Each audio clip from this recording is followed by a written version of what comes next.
I kept reliving the past to try to figure it out. I tried a million different things to kind of get out of it, and I just kept going, spiraling downward. I always felt that I wanted to go here, but there was always something missing. I was just constantly, perpetually beating myself up.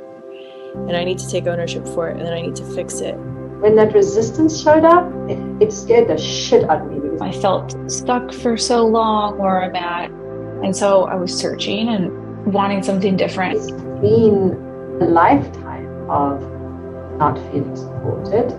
I came across Emma Dunwoody's podcast, and she mentioned you. There's something about this, and I wanted to look into it. So I looked into it, had that call with you. I really resonated with what you said. Feel right now that I have gained so much.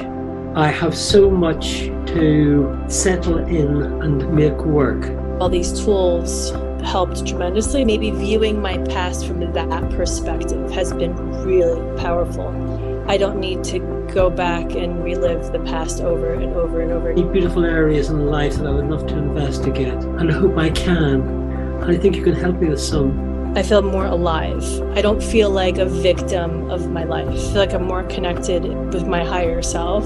I can trust myself more. I feel like I'm leading my children. I feel like I'm leading my life.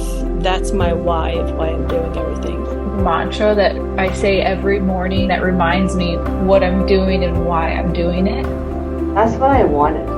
I wanted it to become me, to be part of me, to every cell of my being, like your work with me has. Things are coming to me. I'm calling people in. I'm calling experiences in. I don't think I had too many reservations because I just jumped in. There was really nothing that stopped me. I did not have any doubt whatsoever. It was just like a clear yes. It was that sacral response in human design. Okay. Heather, thank you ever so much.